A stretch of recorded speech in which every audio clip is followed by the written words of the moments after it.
السلام علیکم ورحمۃ اللہ وبرکاتہ۔ الحمد للہ نحمده ونستعینه ونستغفره ونعوذ باللہ من شرور انفسنا ومن سیئات اعمالنا، اشہد ان لا الہ الا اللہ وحدہ لا شریک لہ واشہد ان محمدا عبدہ ورسولہ صلی اللہ علیہ وعلى آلہ وصحبہ وسلم، اما بعد۔ اللهم صل على محمد وعلى آل محمد كما صليت على إبراهيم وعلى آل إبراهيم إنك حميد مجيد۔ اللهم بارك على محمد وعلى آل محمد كما باركت على إبراهيم وعلى آل إبراهيم إنك حميد مجيد۔ رب اشرح لي صدري ويسر لي امري واحلل عقدة من لساني يفقهوا قولي۔ اللهم انفعني بما علمتني وعلمني ما ينفعني وزدني علما۔ اعوذ بالله السميع العليم من الشيطان الرجيم من همزه ونفخه ونفثه، بسم الله الرحمن الرحيم۔ دیوبند مکتب ان الذين قالوا ربنا الله ثم استقاموا تتنزل عليهم الملائكة الا تخافوا ولا تحزنوا وابشروا بالجنة التي كنتم توعدون۔ وقال عز من قائل سبحانه وتعالى والعصر ان الانسان لفی خسر الا الذين آمنوا وعملوا الصالحات وتواصوا بالحق وتواصوا بالصبر۔ لیکن ان کی تحقیق پہ وقت کراس کوسچن ہوتے ہیں کہ رمضان المبارک آپ نے کب دیکھا، اپنی برکتوں، سعادتوں، کس ٹائم پہ دیکھا، پھر باقاعدہ جو اور اہل ایمان کے لیے مسرتوں سمیت ہم سے الوداع اپنے آلات اور علم کے ذریعے کہ جس علاقے سے شہادت آج ہے کیا اس شوال کی 2 تاریخ ہے۔ ممکن بھی ہے؟ وہاں معاملہ ابر آلود تو نہیں ہے، ایک تو ان کی ڈائٹنگ کورس تحقیق نہیں تھا، میں وقت لگ جاتا ہے، بھوک اور پیاس تحقیق کی کرتے ایک خالی کرتے پریکٹس اور طویل مشق وقت نہیں لگ تھی۔ جاتا ہے۔ تو اسی شک و ایک شبہ بہت کے بڑا اوپر ادارہ تھا، بہت افسوس ہوا ایک بہت بڑا جب بعض جامعہ ذمہ تھا، داروں کی طرف سے یہ اعلان کیا گیا ایک کہ بہت بڑا استاد تھا، یہ ہو گیا وہ ہو ایک بہت بڑا گیا۔ معلم سب وہم ہے، جس شیطانی نے وسوسے ہمیں ہیں، بہت کچھ شکوک و سکھانا شبہات چاہا۔ ہیں، جو شک کی آج بنیاد کے اس پہ خطبہ روزہ رمضان رکھتا ہے، المبارک میں اللہ کے پیارے نبی علیہ اس کے السلام بنیادی اسباب موجود ہے۔ صحابی رسول جو کہتے ہیں رمضان کہ ہمیں وہ سکھانا چاہتا تھا، فرمانی کرتے ہیں۔ وہ میں آپ کے سامنے عرض کرنا چاہتا کسی ہوں کے لیے اجازت نہیں ہے کہ خواہ تاکہ ہم مجھ سمیت جائزہ لے سکیں بڑے ذمہ دار کہ ہم نے رمضان سے کیا سیکھا۔ مستند اللہ سے ڈرنے والے سب سے پہلا سبق جو رمضان نے مجھے اور آپ کو سکھایا اللہ کے پیارے نبی علیہ السلام وہ کے دور صبر میں کا سبق تھا۔ ایک دفعہ ایسے ہوا حوصلہ، کہ 30 رمضان کی ہمت، برداشت رات مطلع Patience، آلود تھا، چاند نظر نہیں tolerance، آیا، صبح 30 رمضان اور زندگی میں جو صحابہ نے بھی روزہ رکھا، مسلسل عمل پہم، آپ یہ نے وہ بھی روزہ رکھ بنیادی لیا، سبق صحابہ تھا نے بھی روزہ جو رکھ لیا، رمضان نے ہمیں سکھایا۔ چونکہ رات چاند نظر نہیں آیا، اس حوالے سے رمضان کو تو ایک قافلہ کہیں سے صبر آیا کا تھا۔ مہینہ کہا جاتا سنن ہے، ابی داؤد میں یہ حدیث موجود ہے۔ اور روزے کو صبر کی اس میں آ کے مشق اور گواہی صبر دی کی کہ اللہ کے پریکٹس کہا پیارے جاتا ہے۔ نبی، رات تو ہم نے چاند دیکھا، اس پر ایک مکمل خطبہ رات تو جمعہ ہم نے چاند دیکھا تھا۔ رمضان اب مدینہ مبارک کا میں آپ مطلع نے ابر سماعت آلود کیا، ہوگا، وہاں اس لیے میں اس کی تفصیل میں نہیں جاؤں۔ انہوں نے وہاں راستے میں لیکن دیکھا، بہرحال اللہ کی گواہی دی، مدینہ ہمیں یہ کی سبق تو یاد کرنے کی بہت ضرورت جبکہ ہے۔ سب صحابہ نے روزہ رکھا ہوا تھا، اللہ کی باتوں کو ماننے کے لیے بھی صبر چاہیے ہوتا ہے، آپ علیہ السلام گناہوں سے بچنے کے لیے بھی صبر چاہیے ہوتا ہے، ان کی گواہیاں تقدیر قبول کی ہیں، لکھی ہوئی تم سب کے مصیبتوں، سب رکھے آزمائشوں، ہوئے روزے تکلیفوں چھوڑو، کو اور آپ برداشت کرنے کے لیے بھی صبر چاہیے ہوتا ہے۔ صبر کیا یہ ایک مفتی جو ایسی ادھر ادھر کے عظیم نیکی فتوے ہے۔ چھوڑ رہے ہیں، امام یہ ابن اللہ القیم کی رحمت سے الجوزیہ زیادہ متقی۔ رحمہ اللہ نے بعض مقامات آپ نے تو پہ رکھے اشارے ہوئے کیے روزے کہ گواہی اس سے قبول کر باقی کے صحابہ نیکیاں سے کہہ دیا ٹوٹتی ہیں چھوڑ۔ جب آپ عید ہے، اللہ کی راہ میں تو اپنے جب آپ کو اتنے روک سارے کے علماء نفس کی کو گواہیاں سمجھا ملتی کے ہیں، آمد خرچ الناس کی کرتے گواہیاں ہیں ملتی ہیں، تو صبر اور کی اس ذاتی قسم طور کو پہ ان علماء سخاوت کہتے ہیں۔ باقاعدہ جب آپ میدان جانتے جہاد ہیں، میں روئے تحرار تلوار میں تان ان کے کے کھڑے ہوتے ہیں ارکان اور جانتے جان ہیں، ہتھیلی اور پہ رکھ سینٹی دیتے ہیں، باقاعدہ زخموں کو ان کی سہتے کراس ہیں، تو ریسلنگ صبر کر کی کے اس قسم کو وہ ثابت ہو شجاعت جاتی ہے۔ کہتے ہیں۔ اعلان ہو جاتا ہے۔ جب آپ کے سامنے کسی ایک کے دو لیے شیزہ جائز نہیں ہے آپ کو کہ برائی کوئی کی دعوت دے اور آپ اپنے نفس کو روک کے بس ضبط ہی کر جاتے ہیں، تو صبر کی اس قسم کو عفت اور حیا کہتے ہیں۔ جب آپ کو فریق مخالف سخت غصہ دلائے، اشتعال دلائے، حق تلفی کرے، اس کے باوجود آپ اپنے دامن کو روک کے رد عمل مناسب دیں، عدل و انصاف پر مبنی دیں، تو صبر کی اس قسم کو حلم اور تحمل کہتے ہیں۔ اور جب آپ اللہ کی رضا کی خاطر جب کھانے کو دل نہ چاہتا ہو اس وقت سحریاں کریں، اور تپتی دوپہروں میں جب پیاس لگتی ہو پیاس کو برداشت کر جائیں، اور افطار تک کھانے پینے سے بیوی کے ساتھ تعلقات سے اپنے آپ کو باز رکھیں، تو صبر کی اس قسم کو روزہ کہتے ہیں۔ دوسرا سبق جو روزے نے ہمیں سکھایا، رمضان نے ہمیں پڑھایا، بار بار پڑھایا، کاش کہ ہم پڑھ گئے ہوں اور کاش کہ ہم سیکھ گئے ہوں، وہ اخلاص ہے۔ زندگی گزارنا خالص اللہ کے لیے،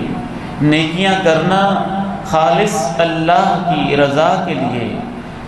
روزہ اخلاص کے بغیر ممکن ہی نہیں ہوتا ہے۔ نماز اس میں ریاکاری ممکن ہے، حج و عمرہ اس میں ریاکاری ممکن ہے، زکوٰۃ انفاق و صدقات اس میں ریاکاری ممکن ہے، ذکر اذکار تلاوت اس میں ریاکاری ممکن ہے، ویلفیئر کے کام انسانوں کی فلاح و بہبود کے اندر اپنے آپ کو مصروف رکھنا اس میں ریاکاری ممکن ہے۔ واحد ایک ایسی یکتا عبادت، منفرد عبادت، عظیم عبادت جس کے اندر ریاکاری ممکن نہیں، اخلاص ہی اخلاص ہے، از اول تا آخر سراپا اخلاص ہے، اور اخلاص اس کی رگ و ریشے میں کوٹ کوٹ کے بھرا ہوا ہے۔ تپتی دوپہروں میں، رات کی ساعتوں میں بھی، اور حتیٰ کہ جب آپ کا دل کھانے کو نہیں چاہتا تھا اس وقت رات کے ماحول میں آپ نے کھایا اللہ کی رضا کے لیے، اور جب کھانے پینے کو دل چاہتا تھا اس وقت آپ رکے، اور اس انداز میں رکے کہ دنیا کی کسی آنکھ کو اندازہ نہ ہوا کہ آپ کا روزہ ہے یا نہیں ہے۔ یہ ہو سکتا ہے کوئی اندر کھائے پیے روزہ ظاہر کرے تو اس کا روزہ تو ہوا ہی نہیں، لیکن یہ نہیں ہو سکتا اس نے واقعتاً روزہ رکھا ہو اور اس میں اخلاص نہ ہو۔ آپ نے وضو کیا، آپ نے کلی کی، 29 دن مسلسل 4 نمازوں میں تو خصوصاً ظہر میں، عصر میں، مغرب میں، عشاء میں نمازوں کے لیے وضو کرتے ہوئے آپ نے اپنے حلق تک پانی کو پہنچایا، آپ کے منہ میں قطرے پہنچے، پانی پہنچا، لیکن ایک قطرہ بھی حلق سے نیچے نہ اترنے دیا، صرف یہ سوچتے ہوئے کہ میرا اللہ مجھے دیکھ رہا ہے، میں نے اسے راضی کرنا ہے، میں نے یہ 10-15 گھنٹے کی بھوک اور پیاس کو صرف اسی کی خاطر برداشت کرنا ہے۔ اگر یہ سبق ہمیں زندگی میں مل جائے تو میری اور آپ کی ساری زندگی سمجھ جائے۔ ریاکاری کے بغیر، اخلاص کے ساتھ، صرف اللہ کی رضا کے لیے اس چیز کو اپنے دلوں کی تختیوں پہ نوٹ کر لیجئے گا،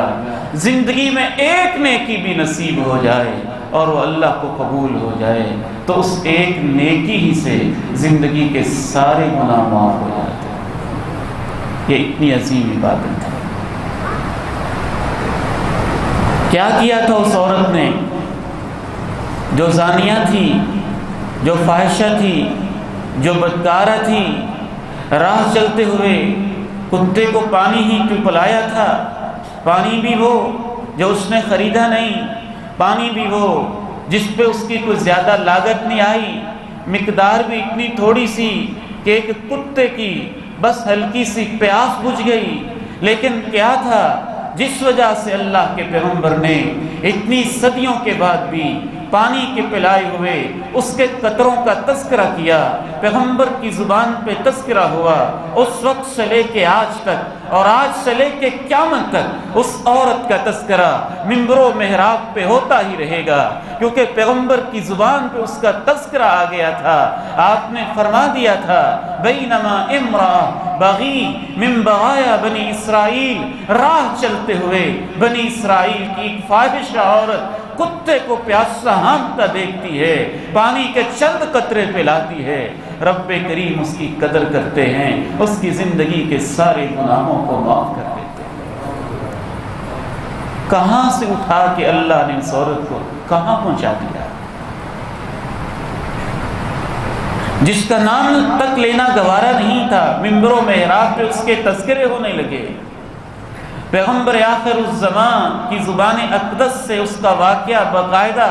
صحابہ کے سامنے بیان کیا گیا، روایت کیا گیا، محفوظ کیا گیا، کوٹ کیا گیا اور قیامت تک نقل ہوتا رہے گا۔ یہ سب کچھ اس کے اخلاص کی برکت تھی۔ میں نے بارہا دفعہ آپ کے سامنے یہ بات رکھی اور یاد دہانی کے طور پہ دوبارہ آپ کے سامنے رکھتا ہوں، وہ پانی کے قطروں کا ثواب نہیں تھا، پانی پلانے والے بہت تھے، وہ اصل میں اس کیفیت کا ثواب تھا، اس اخلاص کا ثواب تھا، اس خلوص کا ثواب تھا، دل کی اس تڑپ کا ثواب تھا، جس تڑپ کے ساتھ، جس خلوص کے ساتھ، جس چاہت کے ساتھ اور دل کی جس کیفیت کے ساتھ اس نے پانی پلایا تھا۔ دنیا کی کوئی آنکھ نہ دیکھتی تھی، جنگل تھا، بیاباں تھا، صحرا تھا، نہ جانے کیسا منظر تھا، اس سے کوئی لالچ نہ تھی، کوئی امید نہ تھی، کوئی توقع نہ تھی، کتا بھی وہ تھا جو اس کے گھر کا رکھوالا نہ تھا۔ رب کریم نے جب اس کے اخلاص کی اس کیفیت کو دیکھا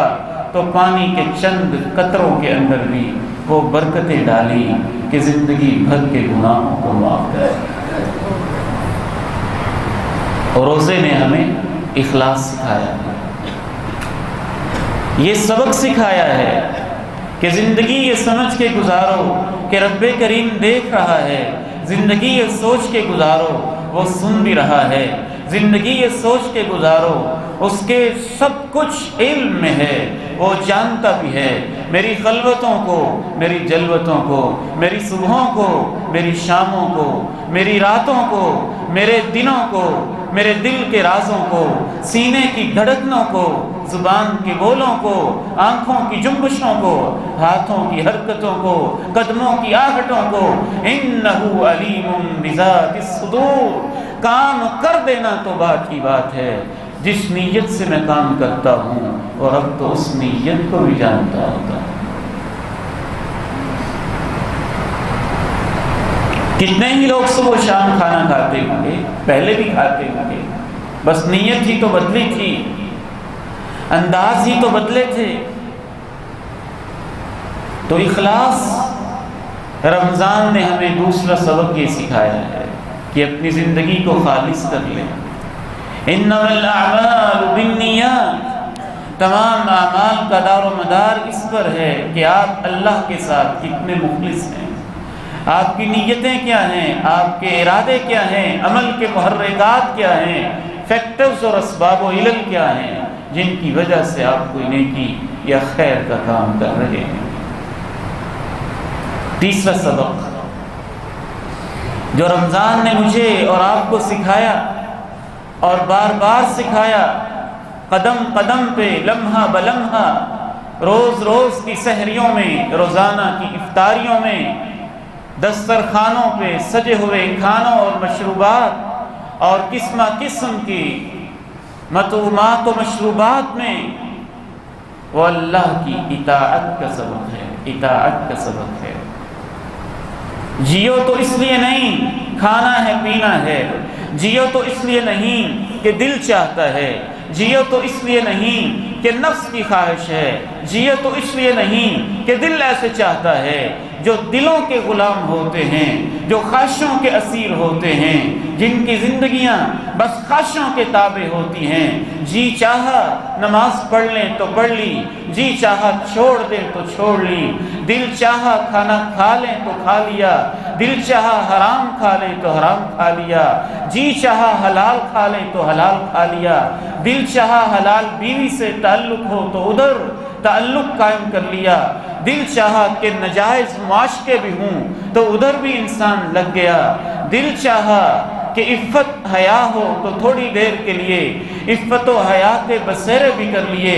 دل چاہا کہ چلیں آج عید کی رات یا فلاں دنوں میں فلاں شہر میں فلاں جگہ میں فلاں ہوٹل میں چند لمحوں کے لیے بے حیائی اور بد کرداری بھی کر لیں، عیاشیاں بھی کر لیں تو ادھر بھی چل دیے، دل چاہا کہ چند دن کے لیے سنت چہرے پہ سجا لیں تو سجا لی، دل چاہا منڈوا لیں تو منڈوا دی، دل چاہا کہ ایسے کر لیں تو ایسے کر لیا، دل چاہا ویسے کر لیں تو ویسے کر لیا، نہ ویژن نہ مقصد نہ ٹارگٹ نہ ہدف، نہ اللہ کی اطاعت نہ رسول اللہ کی محبت اور آپ کی سنت کی اتباع، زندگی گزارتا ہے تو اپنی مرضی کی گزارتا ہے، میری آنکھیں میری مرضی، میرا ہاتھ میری مرضی، میرے قدم میری مرضی، میرا پیٹ میری مرضی، میری سوچ میری مرضی، یہ خواہشوں کی غلامی ہے، نفس کی غلامی ہے، اسے مرضیاں نہیں کہتے۔ اللہ کے پیغمبر کہتے ہیں ایسا انسان درہم و دینار اور اپنے نفس کا غلام ہوتا ہے، غلام۔ آپ کو غلام پیدا کیا گیا ہے، آپ غلام ہی رہتے ہیں، یہ آپ کی مرضی ہے، آپ غلامی کسی سپر پاور کی کر لیں، آپ غلامی کسی وزیر و مشیر کی کر لیں، آپ غلامی کسی باس کی کر لیں، آپ غلامی کسی سرمایہ دار کی کر لیں، آپ غلامی گھر کے کسی وڈیرے کی کر لیں، آپ غلامی کسی چیئرمین اور نمبردار کی کر لیں، آپ غلامی اپنے دل کی اور اپنے نفس کی کر لیں۔ روزے نے یہ سکھایا ہے، زندگی اس بات کا نام ہے کہ غلامی اللہ کی ہے اور اللہ کے رسول کی ہے۔ اپنی مرضیوں کے پیچھے چلنا اس کی بجائے اللہ کی مرضیوں کے پیچھے چلنا، یہی تو روزے نے سبق دیا، اطاعت کا کیسا درس سکھایا۔ آپ بیٹھے ہوئے تھے، 3 بجے کا وقت تھا، آپ کے سامنے لذیذ ترین مشروب بھی پڑے ہوئے تھے اور دل کو لذت اور فرحت دینے والا کھانا خوشبودار اور گھر والوں کا پاکیزہ ہاتھوں سے تیار کردہ موجود بھی تھا، آپ کھا بھی رہے تھے، وہ حلال بھی تھا، وہ پاکیزہ بھی تھا، وہ طیب بھی تھا۔ ایک چپاتی آپ نے کھائی، دوسری چپاتی آپ نے کھائی، چند قطرے پانی کے آپ نے پیے یا 2-4 گلاس آپ نے پیے اور لذت بھرے انداز سے آپ کھا رہے تھے، ادھر سے آواز آئی اللہ اکبر اللہ اکبر اللہ اکبر اللہ اکبر، اللہ سب سے بڑا ہے، تیرا رب کہتا ہے رک جا، تیرا رب کہتا ہے تھم جا، تیرا رب کہتا ہے اسی پہ روک دے۔ ہم نے سب کچھ روک دیا، سحریاں اللہ کی اطاعت سکھاتی رہی۔ شام کے 6:30 6:40 6:50 کا وقت تھا، دعوت افطار پہ ہم موجود تھے، دسترخوان سجے ہوئے تھے، قسم قسم کے کھانے اوپر چنے گئے تھے، مشروبات رکھے گئے تھے، بڑی محبتوں کے ساتھ بڑی چاہتوں کے ساتھ ہم 13-14 گھنٹے کے پیاسے تھے۔ مجال ہے کسی کا ہاتھ آگے بڑھ جائے، مجال ہے کہ کسی کے دل میں خیال بھی آئے تھوڑا سا کھا ہی لوں، تھوڑا سا پی ہی لوں، ہاتھ بندھے ہوئے، نفس رکے ہوئے،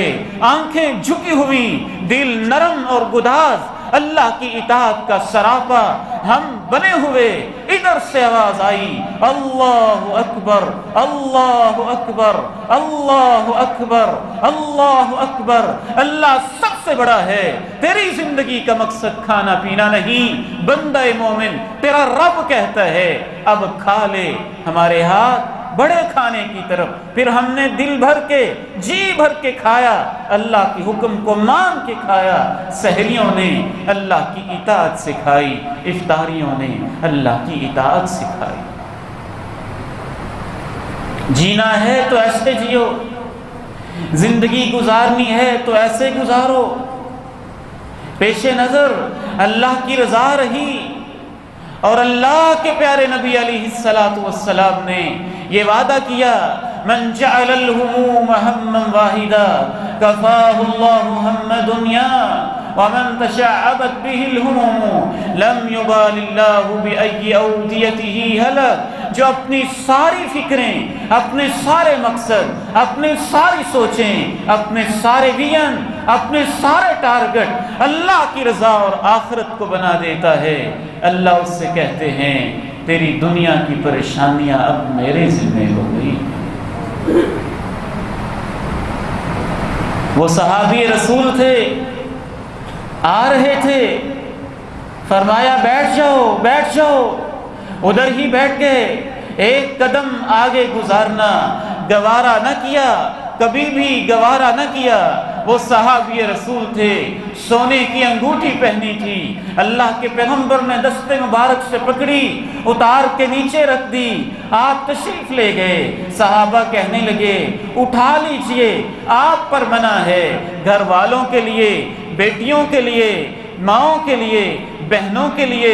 لیڈیز کے لیے تو منع نہیں، آپ جا کے ان کو دے دینا۔ کہا کیف آخذ خاتما کرہہ رسول اللہ، جو اللہ کے پیغمبر نے ناراضی کے ساتھ میرے ہاتھ سے سونے کی انگوٹھی اتار کے پھینک دی ہے،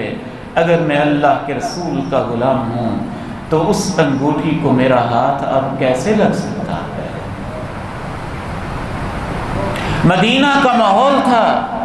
ڈیرا سجا ہوا تھا، شراب کے جام بھرے ہوئے تھے۔ وہ جو 40 سال سے شراب پہ لگے تھے، 30 سال سے شراب پہ لگے تھے، 20 سال سے شراب پہ لگے تھے، مدینہ کی گلیوں میں اعلان ہو گیا آج کے بعد اللہ اور اس کا رسول تمہیں شراب سے روک رہا ہے۔ منظر کھینچا صحابی نے، میں پیش کر رہا تھا، ڈیرا لگا ہوا تھا، جام بھرے ہوئے تھے، ہاتھوں پہ رکھے ہوئے تھے، ہونٹوں کے قریب پہنچے ہوئے تھے، جو ہی اعلان ہوا کہ آج سے اللہ اور اس کے رسول نے اس کو حرام کر دیا ہے، تو وہ جام جو ہاتھوں میں تھے وہ نیچے پٹک دیے، اور وہ شراب جو مٹکوں میں تھی وہ توڑ کے رکھ دی۔ اگر آپ رمضان کے روزے ایسے گزارتے رہے کہ سارا دن اللہ اور اس کے رسول کی خاطر بھوک اور پیاس، اور شام کی افطاری آپ نے سگریٹ سے کی، ایک مکروہ ناپسندیدہ حرام چیز سے کی، تو پھر روزہ آپ کو کیا بدلے گا؟ روزہ آپ کو کیا سکھائے گا؟ یا آپ روزے سے کیا سیکھیں گے؟ روزے نے مجھے اور آپ کو جو تیسرا سبق سکھایا وہ اللہ کی اطاعت کا سبق تھا، فرما برداری کا سبق تھا، غلامی کا سبق تھا۔ میری بیٹیاں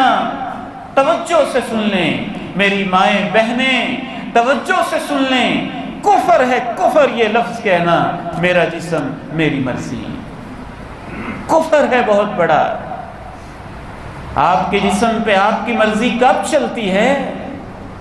ماں باپ کا انتخاب تم نے اپنی مرضی سے کیا تھا، رنگ کا انتخاب تم نے اپنی مرضی سے کیا تھا، نقش و نگار کا انتخاب تم نے اپنی مرضی سے کیا تھا، نسل کا انتخاب تم نے اپنی مرضی سے کیا تھا، جائے پیدائش کا انتخاب تم نے اپنی مرضی سے کیا تھا،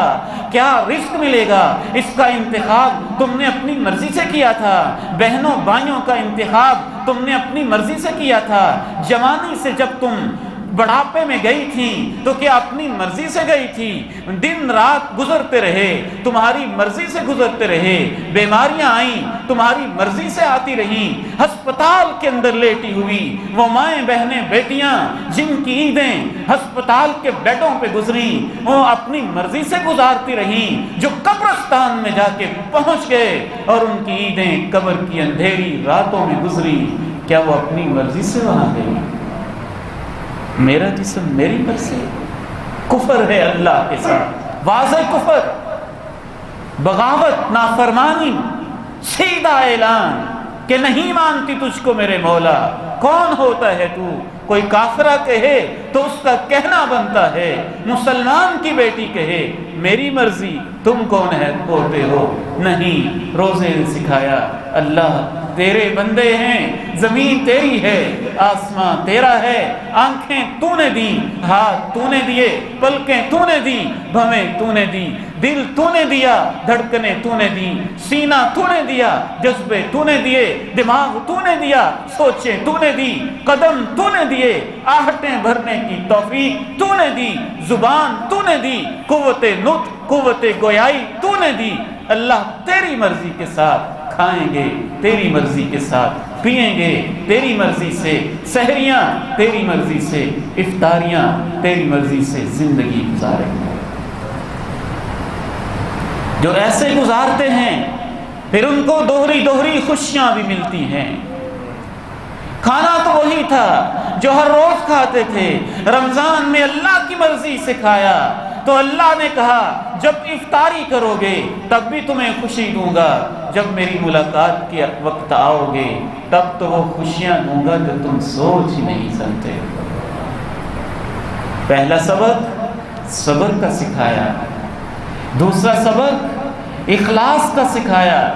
تیسرا سبق اطاعت کا سکھایا، چوتھا سبق روزے نے، سحریوں نے، افطاریوں نے، تراویح نے، شب قدر نے، لیلۃ القدر نے، چوتھا سبق اللہ کے ساتھ تعلق مضبوط کرنا، اللہ پہ توکل، اللہ پہ یقین، اللہ سے محبت، اللہ کی اطاعت، اللہ کے لیے جینا، اللہ کے لیے مرنا، اللہ کے لیے جاگنا، اللہ کے لیے اٹھنا، اللہ کے لیے سونا، اپنے ٹائم ٹیبل کو، نظام الاوقات کو اللہ کی مرضی کے مطابق بنانا، اس کے لیے محنت کرنا، نفس کے ساتھ جہاد کرنا، اپنی مرضیوں کو پیچھے ہٹا کے اللہ کے لیے جینے کا سبق سینا۔ بالخصوص اللہ سے تعلق مضبوط آپ نے کیسے کیے؟ مبارک ہو ان کو جو راتوں کو جاگتے رہے، مبارک ہو ان کو جو قیام اللیل کرتے رہے، مبارک ہو ان کو جو دن کے تھکے ہارے بھی، مزدوریاں کر کے بھی، دکانوں پہ بیٹھ کر بھی راتوں کو اللہ کے سامنے کھڑے رہے۔ اگر ہم اس عادت کو تھوڑا سا آگے لے جائیں، آپ علیہ السلام ارشاد فرماتے ہیں من قام بعشر آیات، جو عام راتوں میں رات کے وقت صرف 10 آیتیں پڑھ لے، آخری 2 سورتوں کی 10 آیتیں بن جاتی ہیں۔ قل اعوذ برب الفلق، قل اعوذ برب الناس، اخلاص شامل کر لیں 10 سے بھی اوپر نکل جاتی ہیں۔ تو 2 رکعتوں میں یہ 2 سورتیں پڑھ لے رات کے وقت اٹھ کے، لم یکتب من الغافلین، اللہ فرشتوں سے کہہ دیتے ہیں اس میرے بندے کو لکھ دو کہ میرا یہ بندہ غافل نہیں ہے، غافل نہیں ہے۔ ومن قام بمئة آیہ، جو رات کو اٹھ کے نماز میں 100 آیات پڑھ لے، اللہ فرشتوں سے کہتے ہیں لکھ دو من القانتین، یہ تو میرا بڑا اطاعت گزار بندہ ہے۔ اور جو 1000 آیات رات کو پڑھ لے، اللہ فرشتوں سے کہتے ہیں لکھ دو من المقنطرین، اس نے تو ثواب کے ڈھیر جمع کر لیے۔ چوتھا سبق تعلق باللہ کا سبق تھا، اللہ کے ساتھ تعلق بنانا، راتوں کو اٹھ کے بنانا، سحریوں کو اٹھ کے بنانا۔ 5واں سبق اسی تعلق باللہ کا حصہ تھا، اللہ کے کلام کو سمجھنا، قرآن کو سمجھنا، قرآن کو پڑھنا، قرآن کی تلاوت کرنا، سحریوں میں قرآن کی تلاوت، افطاریوں میں قرآن کی تلاوت، ظہر و عصر میں قرآن کی تلاوت، رات کی نماز میں قرآن کی تلاوت، شب قدر میں قرآن کی تلاوت، قیام اللیل میں قرآن کی تلاوت، شہر رمضان الذی انزل فیہ القرآن، رمضان کو عزت ملی تو قرآن کی وجہ سے، شب قدر کو عزت ملی تو قرآن کی وجہ سے، یہ ساری برکتیں ملی تو قرآن کی وجہ سے۔ اگر آپ کی زندگی میں 40 سال رمضان گزر گئے اور اب تک آپ کا قرآن سے کوئی تعلق نہیں ہے، آپ کو پڑھنا نہیں آتا، پڑھنا آتا ہے تو سمجھنا نہیں آتا، سمجھ آتی ہے تو فہم نہیں، گہرا فہم، تفسیر معلوم نہیں، تفسیر آتی ہے تو اس پہ عمل نہیں، تو رمضان اس کا مطلب ہے ہمیں زیادہ نہیں بدل سکا۔ ہر فرد کا قرآن سے تعلق قائم ہو جائے۔ یہ صرف مولویوں کے لیے نہیں ہے، یہ صرف علماء کے لیے نہیں ہے، میں پوری بصیرت کے ساتھ کہتا ہوں، رمضان نے سبق دیا ہے۔ ایک ریڑی والا ہے تو اس کو بھی قرآن آتا ہو، ایک مزدور ہے تو اس سے بھی قرآن آتا ہو، ایک دکاندار ہے تو اس سے بھی قرآن آتا ہو، ایک بزنس مین ہے تو اس سے بھی قرآن آتا ہو، ایک زمیندار ہے تو اس سے بھی قرآن آتا ہو، ایک اسکول ٹیچر ہے تو اس سے بھی قرآن آتا ہو، کالج یونیورسٹی کا پروفیسر ہے تو اس سے بھی قرآن آتا ہو، اس کا سبجیکٹ فزکس، کیمسٹری، بایو ہے یا جو کچھ بھی ہے، میتھمیٹکس ہے یا کوئی اور ہے، ٹیکنالوجی ہے یا سالڈ سائنسز ہے یا سوشل سائنسز ہے یا آرٹس ہے، زندگی کا جو بھی اس کا سبجیکٹ ہے، لیکن بحیثیت مسلمان اسے قرآن آتا۔ چھٹا سبق جو رمضان نے سکھایا دعاؤں کا سبق تھا۔ ہر سحری، ہر افطاری، ہر روز اللہ نے کہا تمہاری دعائیں قبول کی جائیں گی، میری مان کے چلو تمہاری دعائیں قبول کی جائیں گی۔ رمضان کے بالکل سینٹر میں اللہ نے جہاں روزوں کے احکام بیان کیے وہاں دعا کے احکام بیان کیے۔ وَإِذَا سَأَلَكَ عِبَادِي عَنِّي فَإِنِّي قَرِيبٌ۔ یہ سبق آپ رمضان سے سیکھ لیں۔ آپ بیٹیوں کے رشتوں ناتوں میں پریشان ہیں، 2 رکعت پڑھیں، اللہ کے سامنے ہاتھ پھیلائیں، مایوس نہ ہوں، روزانہ کریں، ہفتہ وار کریں، ماہانہ کریں، صبح و شام کریں، دن رات کریں، اللہ سے مانگیں۔ آپ کو دنیا کی کوئی ضرورت ہے، زندگی کا طریقہ اور انداز بنا لیں کہ سب سے پہلے اللہ سے کہنا ہے اللہ کوشش بعد میں کروں گا، اے اللہ میرا کام تو نے کرنا ہے، جو میرے بس کی بات ہے وہ کوشش کرنا ہے، کام تیرے ذمے ہیں، اے اللہ میرا یہ کام تو ہی کرے گا۔ فرمایا جوتے کا تسمہ بھی ٹوٹ جائے تو اللہ سے کہو اللہ تجھ سے لینا ہے، نمک بھی لینا ہے تو اللہ سے کہو اللہ تجھ سے لینا ہے۔ اس کو اپنی زندگی کی عادت بنا لیں، اللہ سے مانگتے رہنا، بار بار مانگنا، ہر وقت مانگنا، ہر چیز مانگنا، ہر موقع پہ مانگنا، اور سب سے بڑا سہارا اسی کی ذات پہ رکھنا، اسی کی ذات سے اپنا تعلق استوار کرنا۔ رمضان نے ایک اہم ترین سبق مجھے اور آپ کو یہ بھی سکھایا۔ رمضان ایک ادارہ تھا، رمضان ایک جامعہ تھا، رمضان ایک معلم تھا، رمضان ایک ٹیچر تھا، رمضان ایک استاد تھا، رمضان ایک مربی تھا، رمضان ایک مزکی تھا، رمضان ایک مصلح، ایک ریفارمر تھا، رمضان تزکیہ نفس کا ایک عظیم شیخ تھا جس نے ہمیں بہت کچھ سکھانا چاہا۔ اور آخری سبق تو رمضان نے ایسا سکھایا، اعتکاف میں بٹھا کے، خلوت نشینیوں میں بٹھا کے، خیموں میں بٹھا کے اپنی آخرت کی یاد، قبر کی یاد، خلوتوں کو یاد کرنا، تنہائیوں میں بیٹھ کے قبر کی تنہائیوں کو یاد کرنا، خیموں میں بیٹھ کے، اندھیروں میں بیٹھ کے قبر کے اندھیروں کو یاد کرنا،